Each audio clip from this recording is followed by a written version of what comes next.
Olá, tudo bem com vocês? Hoje nós vamos falar sobre pirâmides ecológicas. O que são pirâmides ecológicas? Pirâmides ecológicas nada mais são que representações gráficas de uma cadeia alimentar, onde a gente pode observar o fluxo de energia e matéria ao longo dessa cadeia. Aqui nós temos um exemplo de pirâmide ecológica, onde nós podemos observar alguns conceitos, né, da semana passada. Então vamos recordar um pouquinho o que nós falamos semana passada. Nós falamos dos produtores, consumidores e níveis tróficos. Então, os produtores, né, que representam aqui a base da minha pirâmide ecológica, são os seres fotossintetizantes. Consumidores primários, que se alimentam dos produtores, consumidores secundários, que se alimentam dos primários, consumidores terciários, que se alimentam dos secundários. Também podemos observar o nível trófico. Então, os produtores estão representando o primeiro nível trófico, consumidores primários, o segundo nível trófico, os consumidores secundários, o terceiro nível trófico, e os consumidores terciários, o quarto nível trófico. Nós também podemos observar aqui, né, a perda de energia de um nível trófico para o outro, né? Então, de 100%, apenas 10%, como nós estamos vendo aqui, ó, 10 mil, 10% 1.000, 100 e 10, né? Apenas 10% vai passar para o próximo nível trófico. As demais as demais partes, elas vão ser consumida pelo próprio organismo, né? Como? Através do metabolismo, né? Calor, através de perdas como fezes e urina. Nós vamos falar também dos tipos de pirâmides ecológicas, que são 3. Pirâmide de número, de biomassa e pirâmide de energia. Aqui em cima, ó, está um pouquinho do que eu já falei no início para vocês, tá ok? Está falando sobre o fluxo de energia, da perda, né, dos 10% da pena que passa para o próximo nível trófico, dos 90% que é aproveitado, né, lá, utilizado pelo metabolismo, calor e algumas perdas através de fezes e urina, e também dos degraus que representam, né, a quantidade de indivíduos, ou a quantidade de energia, ou a quantidade de biomassa, dependendo a pirâmide que nós estivermos falando. Nós vamos falar aqui um pouquinho das pirâmides de números.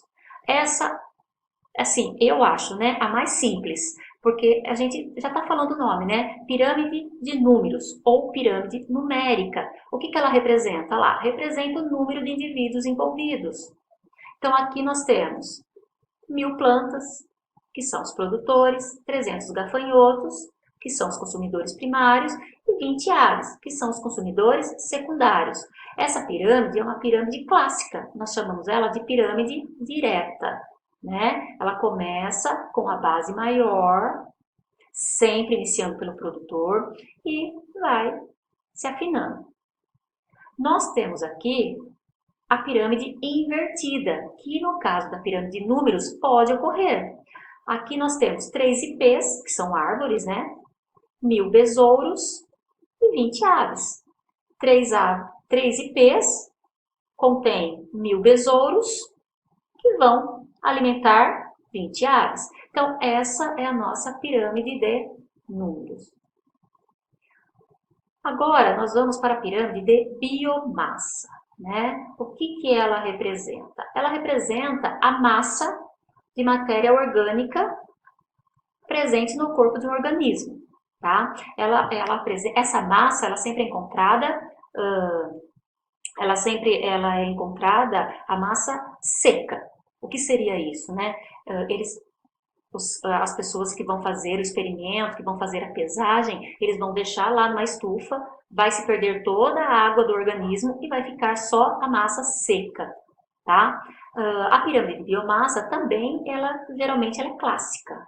Ela só vai aparecer invertida quando for uma pirâmide de um ecossistema o quê? Aquático, tá? Nesse caso aqui, ó, os fitoplâncton está em menor, né, em menor quantidade, em menor biomassa do que o zooplâncton. Mas por que, professora? Né? Porque a senhora sempre diz que tem que ter mais, né, para alimentar os de cima. Nesse caso específico, tá? Acontece isso porque o fitoplâncton, ele se reproduz muito rápido.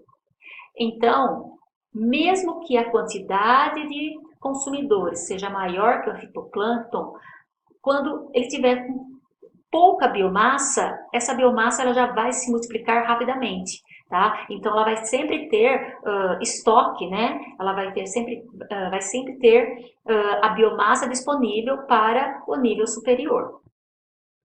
Aqui nós vamos observar esse esquema e nós vamos falar um pouquinho da magnificação ou bioacumulação.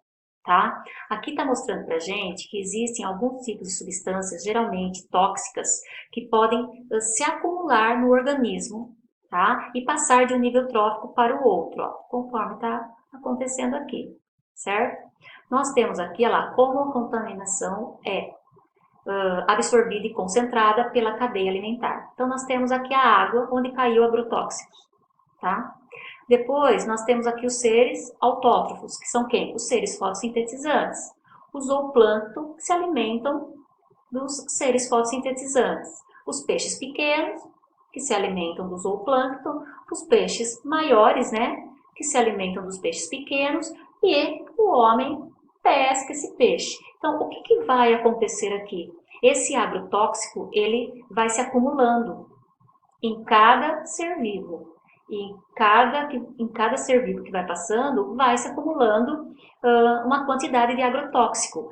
E esse agrotóxico, quando o homem vem aqui e pesca o peixe, o que era um pouquinho de agrotóxico aqui nos seres fotossintetizantes, ele se acumulou um pouquinho mais aqui no zooplâncton, se acumulou um pouquinho mais nos peixes pequenos, se acumulou um pouquinho mais nos peixes grandes e aqui no homem essa quantidade de agrotóxico vai ser o quê? Vai ser muito grande. E o que poderia ser uma quantidade de agrotóxico? Que não teria problema nenhum com toda essa, né, essa acumulação de um organismo ao outro, ele pode se tornar o quê? Nocivo. Ele pode se tornar muito assim ruim, né, para o organismo, para o ser vivo. Então, hoje essa foi a nossa aula de hoje, né? Foi o nosso assunto tratado. Nós falamos então sobre pirâmides ecológicas e um pouquinho de bioacumulação. Agora nós vamos fazer nossos exercícios e qualquer dúvida eu estou à disposição.